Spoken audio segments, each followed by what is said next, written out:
اب جو الفاظ آ رہے ہیں بہت سخت ہیں، بہت سخت ہیں، لیکن ان کو پڑھتے ہوئے ضرور بینی ضرور کیجیے گا، اپنے اندر جھانکیے گا۔ ثم قست قلوبکم، پھر تمہارے دل سخت ہو گئے جب دین میں ہیلے بہانے نکالے جانے لگے اور ہیلوں بہانوں کے ذریعے سے شریعت کے احکام سے بچا جائے، اللہ کو دھوکہ دینے کی کوشش کی جائے، اس کا جو نتیجہ نکلتا ہے وہ دل کی سختی ہے۔ ثم قست قلوبکم، پھر تمہارے دل سخت ہو گئے، فہی کالحجارۃ او اشد قسوہ، تو وہ تو اب پتھروں کے مانند ہیں بلکہ سختی میں ان سے بھی زیادہ شدید ہے۔ یہ ویسے بھی فصاحت اور بلاغت کا بھی بڑا ایک عمدہ مقام ہے قرآن کا۔ وَإِنَّ مِنَ الْحِجَارَةِ لَمَا يَتَفَجَّرُ مِنْهُ الْأَنْهَارُ، پتھروں میں سے تو ایسے بھی ہوتے ہیں جن میں سے چشمے پھوٹ بہتے ہیں۔ وَإِنَّ مِنْهَا لَمَا يَشَقَّقُ فَيَخْرُجُ مِنْهُ الْمَاءُ، اور ایسے بھی ہیں جو شق ہو جاتے ہیں، پتھر چٹانیں، ان میں سے پانی برآمد ہو جاتا ہے۔ وَإِنَّ مِنْهَا لَمَا يَهْبِطُ مِنْ خَشْيَةِ اللَّهِ، اور ان میں وہ بھی ہوتے ہیں جو اللہ کے خوف سے گر پڑتے ہیں۔ وَمَا اللَّهُ بِغَافِلٍ عَمَّا تَعْمَلُونَ، اور اللہ تعالیٰ غافل نہیں ہے اس سے جو تم کر رہے ہو۔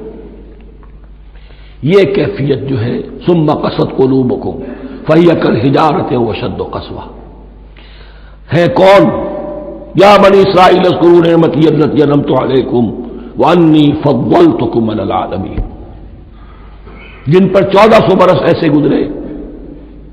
کہ کوئی لمحہ ایسا نہ تھا کہ نبی موجود نہ ہو، جنہیں 3 کتابیں دی گئی،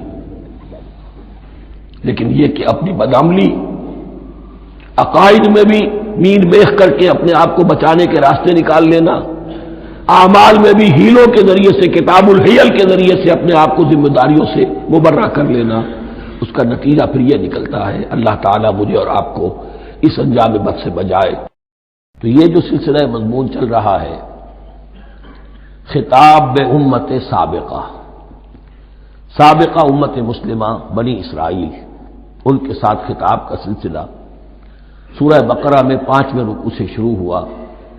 اور 15ویں رکوع کے آغاز تک چلے گا۔ یہ 10 رکوع ہے، عرض کر چکا ہوں بار بار، اور اس کو میں چاہتا ہوں آپ اچھی طرح ذہن نشین کر لیں کہ اس میں سے پہلا رکوع جو ہے وہ دعوت کا ہے، وہ بہت فیصلہ کن ہے۔ یہی وجہ ہے کہ دیکھیے اس رکوع کا آغاز ہوا یا بنی اسرائیل اذکروا نعمتی التی انعمت علیکم وَأَوْفُوا بِعَهْدِي أُوفِ بِعَهْدِكُمْ وَإِيَّايَ فَارْهَبُونِ، اور خود بخود ظاہر ہو رہا ہے اسلوب کلام سے کہ اگلے رکوع سے بات کا رنگ بدل گیا ہے۔ یا بنی اسرائیل اذکروا نعمتی التی انعمت علیکم وانی فضلتکم علی العالمین واتقوا یوما لا تجزی نفس عن نفس شیئا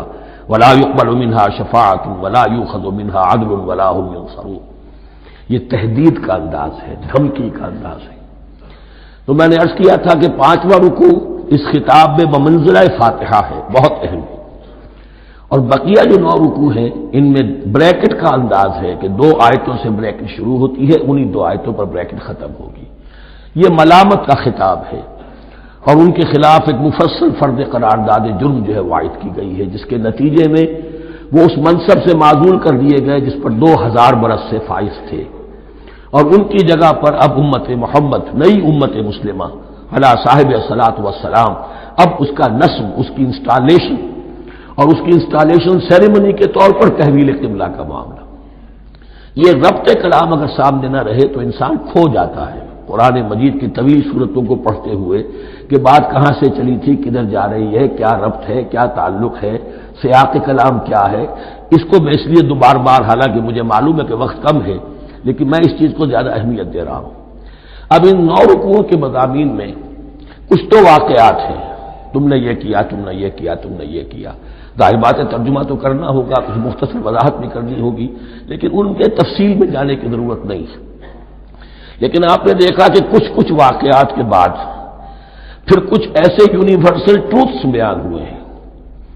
ایسے عظیم حقائق کہ جو ابدی حقائق ہیں، ان کا کسی وقت سے، کسی قوم سے، کسی خاص گروہ سے تعلق نہیں،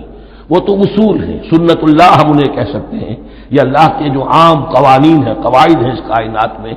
ایک تو قوانین ہے طبعیہ، فزیکل لاز،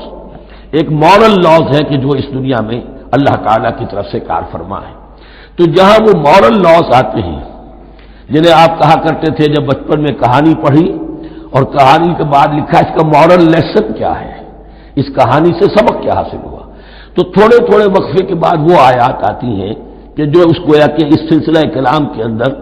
یہ انتہائی اہمیت کی حامل ہے، اس لیے کہ وہ یونیورسل اہمیت کی حامل ہے اور ان میں در حقیقت ایک رہنمائی پوشیدہ ہے موجودہ امت مسلمہ کے لیے۔ مثلا جتنا حصہ ہم اب تک پڑھ چکے ہیں ان میں سے پہلے تو وہ آیت یاد کیجئے وَضُرِبَتْ عَلَيْهِمُ الذِّلَّةُ وَالْمَسْكَنَةُ وَبَاءُوا بِغَضَبٍ مِّنَ اللَّهِ۔ معلوم ہوا کہ ایسا ہو سکتا ہے کہ ایک امت مسلمان ہو، اس پر اللہ کے بڑے فضل ہوئے ہوں، بڑا اکرام ہوا ہو، بہت انعام ہوا ہو، پھر وہ اپنی بے عملی یا بد عملی کے باعث اللہ تعالیٰ کے غضب کی مستحق ہو جائے اور ذلت اور مسکنت اس پر تھوپ دی جائے۔ یہ ایک یونیورسل ٹروتھ وہاں سے نکل آیا کہ ہمیں سوچنا ہوگا، یہ ایک لمحہ فکریہ ہے امت مسلمہ کیا کہ کیا ہم تو کہیں آج اس پوزیشن میں نہیں ہیں۔ حدیث میں آپ کو سنا چکا ہوں لَيَأْتِيَنَّ عَلَىٰ أُمَّتِي مَا أَتَىٰ عَلَىٰ بَنِي إِسْرَائِيلَ حَسْبَ النَّعْلِ بِالنَّعْلِ۔ دوسرا اسی طرح کا یونیورسل ٹروتھ والا مقام تھا آخری جو ہم نے کل پڑھا ہے ثُمَّ قَسَتْ قُلُوبُكُمْ وَهِيَ كَالْحِجَارَةِ أَوْ أَشَدُّ قَسْوَةً۔ کسی مسلمان امت کا یہ حال بھی ہو سکتا ہے کہ ان کے دل اتنے سخت ہو جائیں کہ سختی میں پتھروں کو اور چٹانوں کو مات دے جائیں۔ یہ بھی ایک کیفیت ہے جو سامنے آئی، حالانکہ قوم وہ ہے انی فضلتکم علی العالمین، از کجا تاب کجا، لیکن یہ حقیقت بھی ہمارے سامنے آئی کہ یہ چیزیں جو ہیں اپنی جگہ پر امکانات میں سے ہیں۔ البتہ یہاں ایک بات میں عرض کر دوں کہ اس قساوت قلبی میں پوری امت برابر مسلط جو ہے مبتلا نہیں ہوا کرتی، اس میں امت کے جو قائدین ہوتے ہیں اور امت مسلمہ کے قائدین اس کے علماء ہوتے ہیں، سب سے زیادہ شدت کے ساتھ یہ خرابی ان میں آتی ہے، اس لیے کہ باقی لوگ تو پیروکار ہیں، پیچھے چلتے ہیں،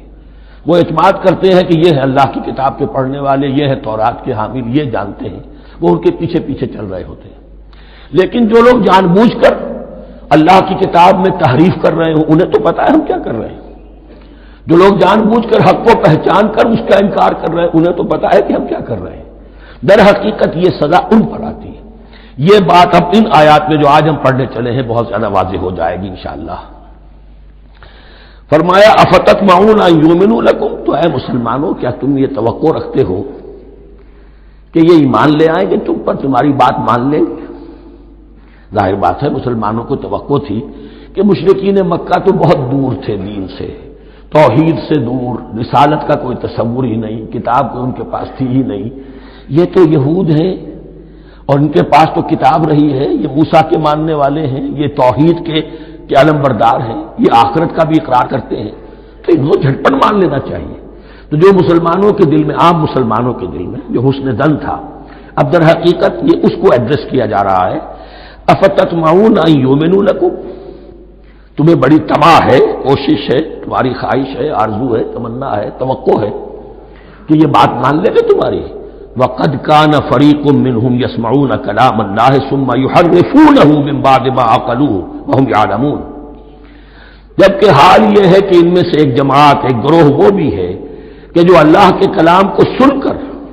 پھر اس میں تحریف کرتا رہا ہے، اس کے بعد کہ اس کو سمجھ لیتا تھا